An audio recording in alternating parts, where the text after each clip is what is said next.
قیامت کا منظر چند حقائق۔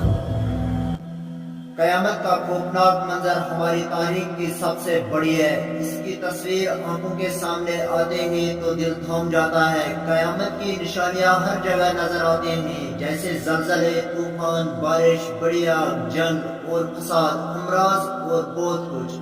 اور ان تمام واقعات کا مجموعہ قیامت کی آمد کی نشانیاں میں شامل ہیں۔ قرآن مجید میں بھی قیامت کی نشانیاں بیان کی گئی ہیں، جیسے آفتاب کی سیاہی، چاند کا نیلامی، پھٹتے ہوئے کعبہ کا منظر، دجال کی آمد، زمین کے جھلیل ہونے کے بعد زمین کے نیچے کی کیفیت، سورج کا مغرب میں نہ دبکنا اور بہت سے اور بھی زیادہ نشانیاں جن کی وجہ سے قیامت کا خوفناک منظر پیش آئے گا۔ قیامت کی آمد کے بعد دنیا ایک نئی حالات میں داخل ہوگی، جس کے بعد ہم سب اپنے اعمال کے مطابق جزا دے کر اپنے آخرت کے لیے تیار ہوں گے۔ قیامت کا خوفناک منظر ہمیں ہمیشہ یاد رکھنے کو مجبور کرتا ہے کہ ہم اپنے اعمال پر نگاہ رکھیں اور ان کو درست کرنے کی کوشش کریں۔